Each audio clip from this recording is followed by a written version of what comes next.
ನಾಗರಾಜ ವಾಸ್ತವನ ಹೇಳಿ ಇವಳಿಗೆ ನಮ್ಸೋ ಕರ್ಮ ನಮಗಿಲ್ಲ. ಇವಳಿಗೆ ಹೇಳಿದ್ರೆ ಮಾತ್ರ ಅರ್ಥ ಮಾಡ್ಕೊಳ್ಳೋದು. ಹೌದು ನಾಗರಾಣಿ, ನೀನು ಹೇಳ್ತಾ ಇರೋದು ಸತ್ಯನೇ.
ನನ್ನಿಂದ ವಾಸುಕಿ ವಂಶದ ನಾಗರಾಜ ನಾಗರಾಣಿ ಸೋತಿದ್ದಾರೆ ಅನ್ನೋ ವಿಷಯನ ನನ್ನ ತಕ್ಷಕ ವಂಶದ ಹಿರಿಯ ನಾಗಗಳಿಗೆ ಗೊತ್ತಾದ್ರೆ ಎಷ್ಟು ಸಂತೋಷ ಪಡ್ತಾರೆ.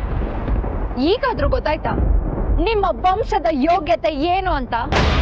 ಇನ್ನೊಂದ್ಸಲ ನಮ್ಮ ಸಹವಾಸಕ್ಕೆ ಬಂದ್ರೆ ನಿಮ್ಮ ಸಾವನ್ನ ನೀವೇ ಆಹ್ವಾನಿಸ್ಕೊಂಡಂಗೆ ನೆನಪಿರ್ಲಿ.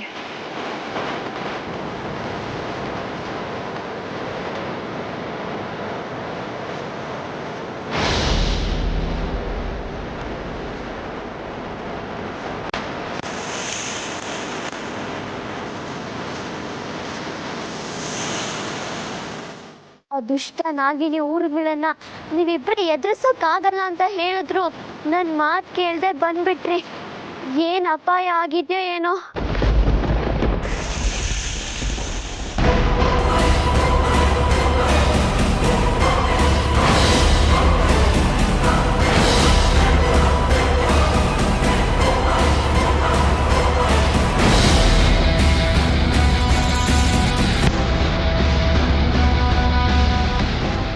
ಊರ್ಮಿಳ, ನಾಗಮಣಿ ಅಲ್ಲೇ ನೀನಿರೋ ಜಾಗದ ಹತ್ರದಲ್ಲೇ ಇದೆ.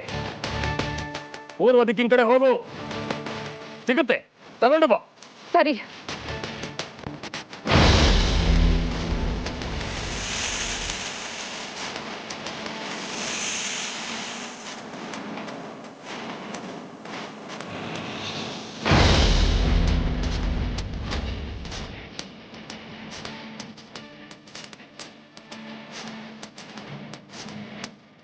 ಭೈರವ, ಕೊನೆಗೂ ನನಗೆ ನಾಗಮಣಿ ಸಿಕ್ಕೇ ಬಿಡ್ತು.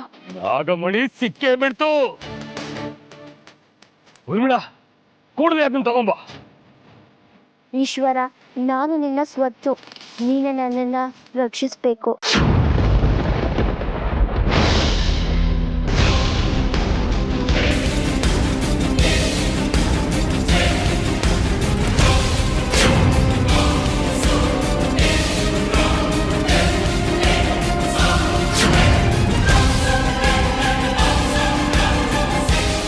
ಇದ್ರಲ್ಲಿ ಅಸಲಿ ನಾಗಮಣಿ ಯಾವುದು?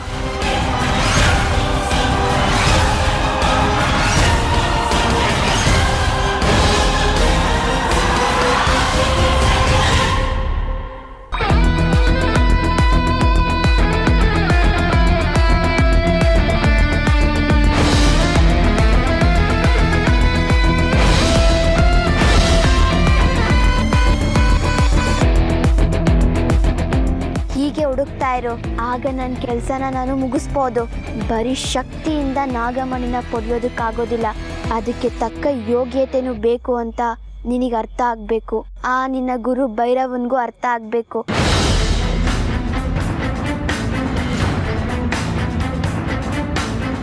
ಇದರಲ್ಲಿ ನಿಜವಾದ ನಾಗಮಣಿ ಯಾವುದು ಅಂತಾನೆ ಗೊತ್ತಾಗ್ತಾ ಇಲ್ವಲ್ಲ.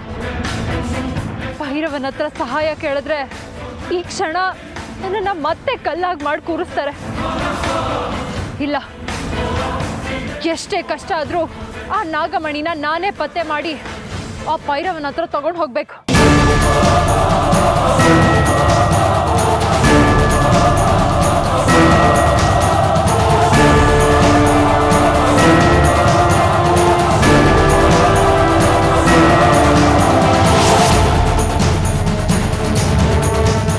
ಒಂದು ಕ್ಷಣ ನೀವು ನನ್ನ ಮಾತನ್ನ ತಾಳ್ಮೆಯಿಂದ ಕೇಳಿದಿದ್ರೆ ನಿಮ್ಗೆ ಸ್ಥಿತಿ ಬರ್ತಾ ಇರಲಿಲ್ಲ.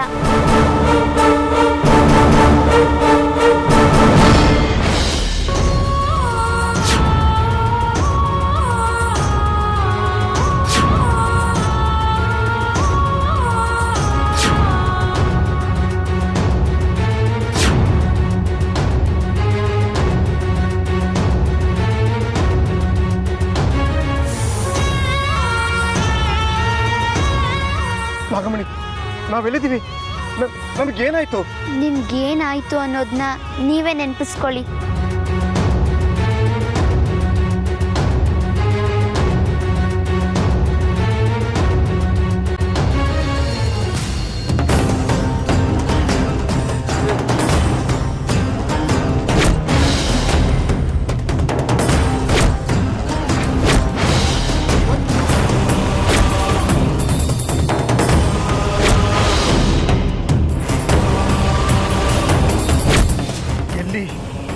ಎಲ್ಲಿ ಆ ತಕ್ಷಕ ಲೋಕದ ಊರ್ಮಿಳ? ಅವಳು ಸದ್ಯಕ್ಕೆ ಬರಲ್ಲ. ಅವಳಿಗೊಂದು ಮುಖ್ಯವಾದ ಕೆಲಸ ಕೊಟ್ಟಿದ್ದೀನಿ. ವಾಸುಕಿ ವಂಶದ ನಾಗಗಳನ್ನ ಬಿಟ್ಟು ಇನ್ಯಾರಿಗೂ ನಾನು ದಕ್ಕೋದಿಲ್ಲ. ನಿಮ್ಮನ್ನ ನಾನು ಕೂಗ್ತಾನೆ ಇದ್ದೆ. ನನ್ನ ಮಾತನ್ನ ನೀವು ಕೇಳ್ದೆ ಅವಸರದಲ್ಲಿ ಬಂದ್ರಿ. ಈ ಸ್ಥಿತಿನ ನೀವೇ ನಿಮ್ಮ ಕೈಯಾರೆ ತಂದ್ಕೊಂಡ್ರಿ. ಅದೇ ನನ್ಗೆ ಆಶ್ಚರ್ಯ ಆಗ್ತಿರೋದು. ನಾವು ಆ ತಕ್ಷಕ ಕುಲದವಳ ಮುಂದೆ ಸೋತ್ ಹೋದ್ವಾ? ಅದನ್ನೇ ನಾನು ನಿಮ್ಗೆ ಹೇಳ್ಬೇಕು ಅಂತ ಇದ್ದಿದ್ದು. ನೀವು ತಾಳ್ಮೆಯಿಂದ ಕೇಳ್ದೆ ಅವಳನ್ನ ಹುಡುಕಿಕೊಳ್ತೀವಿ ಅಂತ ಹೋದ್ರಿ.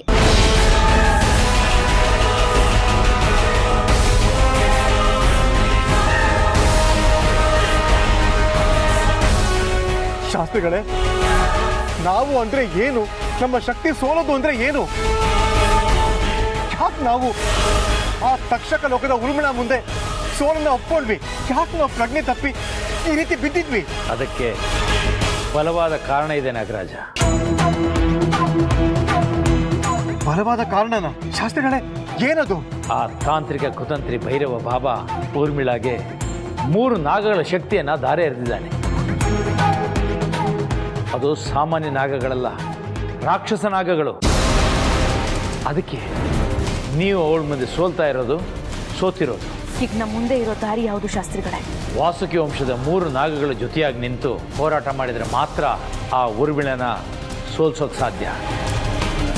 ಅವಳ ಅಹಂಕಾರನ, ಆರ್ಭಟವನ್ನು ಮೆಟ್ಟಿ ನಿಲ್ಲೋಕೆ ಸಾಧ್ಯ. ವಾಸುಕಿ ವಂಶದ ನಾಗಗಳು ನಾನು ಮತ್ತೆ ನನ್ನ ಶ್ರೀಮತಿ, ಮತ್ತಿನ್ಯಾರು ಹೇಳಿ ಶಾಸ್ತ್ರಿಗಳೇ?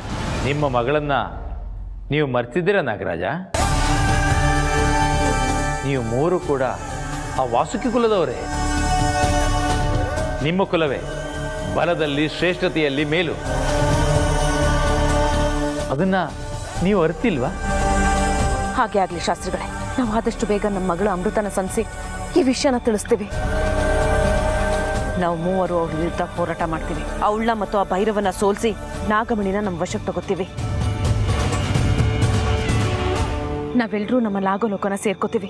ಅದು ಸಾಧ್ಯ ಇಲ್ಲ ನಾಗರಾಣಿ. ಸಾಧ್ಯ ಇಲ್ಲ? ಯಾಕೆ ಸಾಧ್ಯ ಇಲ್ಲ ಶಾಸ್ತ್ರಿಗಳೇ? ಅಮೃತ ಭೂಮಿಗೆ ಬಂದಿರೋ ಸಂಕಲ್ಪ ಇನ್ನು ಈಡೇರಿಲ್ಲ.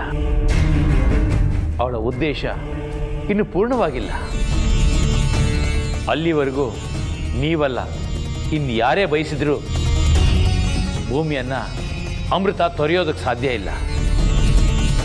ಒಂದು ವೇಳೆ ಈ ಮಗುವೆ ನಾಗಮಣಿಯಿಂದ ತಿಳಿದ ತಕ್ಷಣ ನಾಗಮಣಿಯನ್ನು ಪಡೆದು ನಿಮ್ಮ ಲೋಕನ ಸೇರ್ಕೊಳ್ಳೋದಕ್ಕೆ ಅಮೃತ ಉತ್ಸುಕಳಾಗ್ತಾಳೆ. ಅವಳು ಭೂಮಿಗೆ ಬಂದಿರೋ ಉದ್ದೇಶನೇ ನಾಗಮಣಿನ ಮರುಪಡೆಯಲ್ಲಲ್ವಾ? ಅದು ನಿಮ್ಮ ದೃಷ್ಟಿಯಲ್ಲಿ ಮಾತ್ರ. ಆದರೆ ವಿಧಿ ಬರೆದಿರೋ ಬರಹನೇ ಬೇರೆ ಅಲ್ವಾ? ಆ ಬರಹ ಏನು ಶಾಸ್ತ್ರಿಗಳೇ? ಅಮೃತಳಿಂದ ದುಷ್ಟ ಸಂಹಾರ ಆಗಬೇಕಾಗಿದೆ. ಅದಕ್ಕೆ ದುರ್ಗಿಯಂತೆ ಧರೆಗಿಳಿದು ಬಂದಿರೋದವಳು. ಇದೇ ಮೂಲ ರಹಸ್ಯ. ಅಲ್ಲಿವರೆಗೂ ಆ ನಾಗಮಣಿ ಮಗುವಿನ ರೂಪದಲ್ಲಿದೆ ಅನ್ನೋದು ಅಮೃತಳಿಗೆ ಗೊತ್ತಾಗಬಾರ್ದು. ಜೊತೆಗೆ ನಿಮ್ಮ ಮಗಳು ಅಮೃತ ಈಗ ಮೂಲ ರೂಪದಲ್ಲಿಲ್ಲ, ಅವಳೀಗ ಉರ್ಮಿಳ ರೂಪದಲ್ಲೇ ಇದ್ದಾಳೆ. ಅಮೃತ ಈಗ ಉರ್ಮಿಳ ರೂಪದಲ್ಲಿರೋದು ಅನಿವಾರ್ಯ. ಅದು ವಿಧಿಯ ಬರಹ. ವಿಧಿಯ ಬರಹವನ್ನು ಮೀರೋದು ನಮ್ಮಿಂದ ನಿಮ್ಮಿಂದ ಅಲ್ಲ, ಆ ತ್ರಿಮೂರ್ತಿಗಳಿಂದಲೂ ಸಾಧ್ಯ ಇಲ್ಲ. ಈ ಸತ್ಯ ನಿಮಗೆ ಗೊತ್ತಿದೆ ಅಲ್ಲ? ಶಾಸ್ತ್ರಿಗಳೇ, ನಿಮ್ಮ ಮಾತಿನ ಗುಣಾರ್ಥ ನನಗೆ ಗೊತ್ತಾಯ್ತು. ನೀವು ಹೇಳ್ದಂಗೆ ಆಗಲಿ. ಸಮಯ ಸಂದರ್ಭ ಬಂದಾಗ ನಾವು 3 ಜನ ಒಟ್ಟಿಗೆ ಸೇರಿ ಆ ತಕ್ಷಕಿಯನ್ನು ಸಂಹಾರ ಮಾಡ್ತೀವಿ. ಅವಳಿಗೆ ಸರಿಯಾದ ಪಾಠವನ್ನ ಕಲಿಸ್ತೀವಿ. ಅಷ್ಟು ಮಾಡಿ.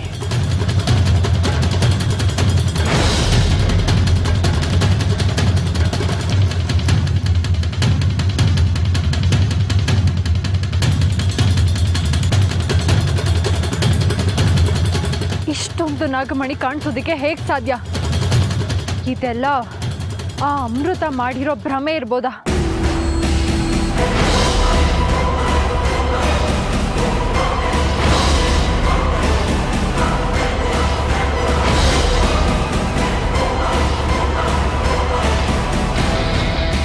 ಏ ನಾಗಿಣಿ, ಈ ಊರ್ಮಿಳಂಗೆ ಮೋಸ ಮಾಡ್ತೀಯ. ನನ್ನ ತಾಳ್ಮೆ ಸಾಗರದಷ್ಟು. ನಾಗಮಣಿನ ನನ್ನ ವಶಕ್ಕೆ ಪಡ್ಕೊಳ್ತೀನಿ.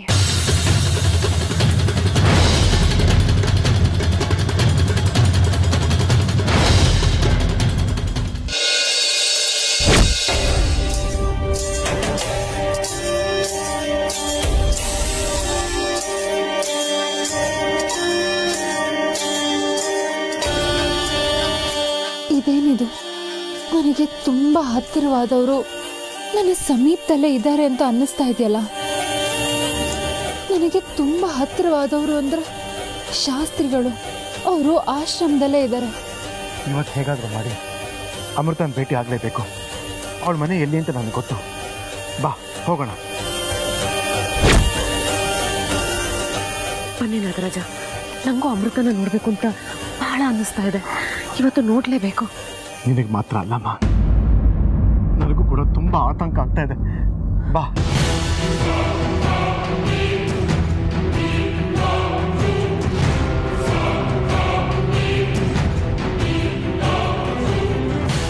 ನನ್ನ ಅಪ್ಪ ಅಮ್ಮ ನನ್ನ ಪಕ್ಕದಲ್ಲೇ ಇದ್ದಾರೆ ಅಂತ ಅನ್ನಿಸ್ತಾ ಇದೆ.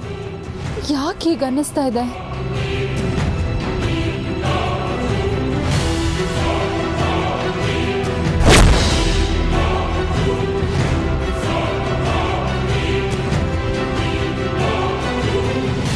ಜೈ ಮಹಾಕಾಲ.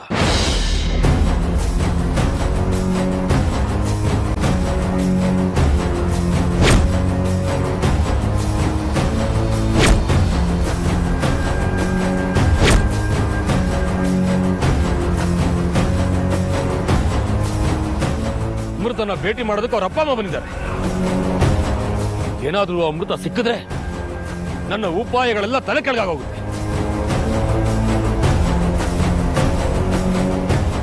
ಏನ್ ಮಾಡೋದೀಗ?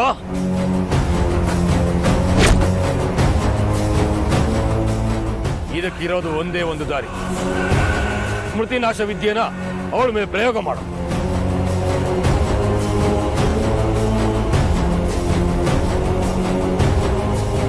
ಜೈ ಮಹಾಕಾಲ. ಅವರಿಬ್ರು ತನ್ನ ತಂದೆ ತಾಯಿ ಅನ್ನೋದು ಅಮೃತಾಗೆ ಮರ್ತು ಹೋಗ್ಲಿ. ಹಾಗೆ ಅವರಿಬ್ರು ಶತ್ರುಗಳು ಅನ್ಸಿ ಅವ್ರ ಜೊತೆ ಅವಳು ಯುದ್ಧಕ್ಕೆ ನಿಲ್ಲಿ.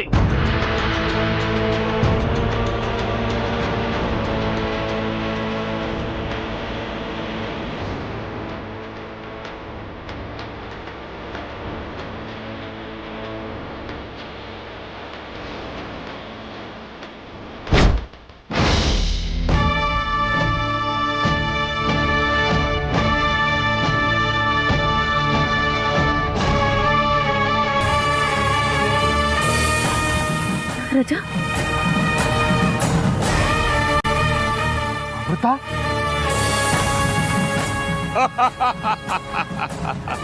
ಅಮೃತ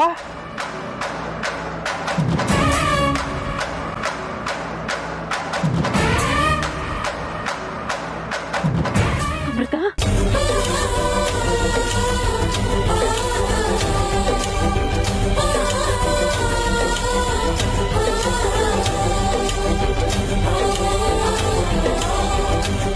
ಬಾ ಮಗು ಬಾ ನನ್ನ ಕಂದ. ನನ್ನ ಬಾಹು ಬಂದ ನದಿ ನಿನ್ನ ಬಂಧಿಸಿ ಶತಮಾನಗಳೇ ಆಗೋಗಿದೆ ಅನ್ನೋ ಭಾವ ಕಾಡ್ತಾ ಇದೆ ನನಗೆ. ಬಾ ಪುಟ್ಟಿ ಬಾ. ನನ್ನ ಕಂದ ಅಮೃತ ಬಾಮ್ಮ ಬಾಮ್ಮ. ನನ್ನ ಶಕ್ತಿ ವಿಫಲವಾದ ಉದಾಹರಣೆ ಇರಬಹುದು, ಆದ್ರೆ ನನ್ನ ಮಂತ್ರ ವಿಫಲವಾದ ಉದಾಹರಣೆನೇ ಇಲ್ಲ. ಯಾರು ನೀವು?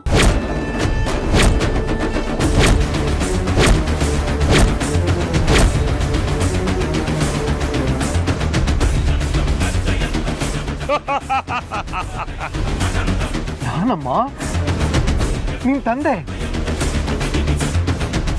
ನನ್ನ ತಾಯಿ.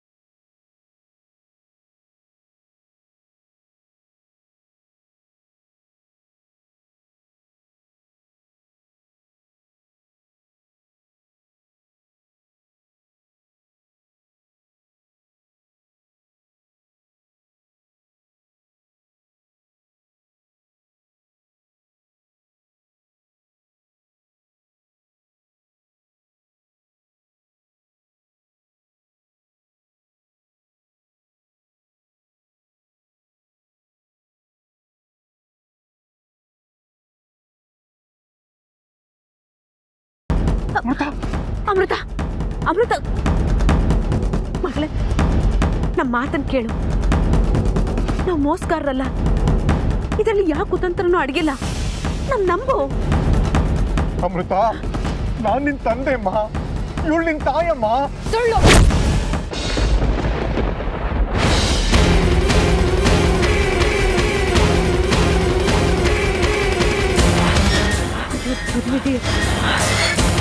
ನನ್ಗೆ ಯಾಕೆ ಈ ರೀತಿ ಶಿಕ್ಷೆ ಕೊಡ್ತಾ ಇದೆಯಾ? ನಾವು ಜನ್ಮ ಕೊಟ್ಟ ಮಗಳೇ ನಮ್ಮನ್ನ ಶತ್ರು ಅನ್ಕೊಂಡು ನಮ್ಮಲ್ಲಿ ಪ್ರಯೋಗ ಮಾಡ್ತಾ ಇದ್ದಾಳೆ. ನಾಗರಾಣಿ, ಇದು ನಮ್ಮ ಪೂರ್ವ ಜನ್ಮದ ಪಾಪದ ಫಲ ಅಂತ ಅನಿಸ್ತಾ ಇದೆ.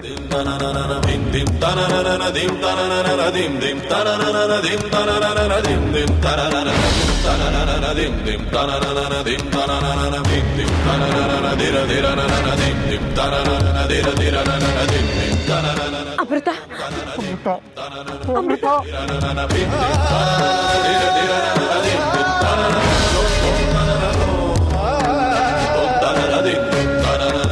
ಅಮೃತ, ಯಾಕಮ್ಮ ಹೀಗೆ ಆಡ್ತಿದ್ಯಾ?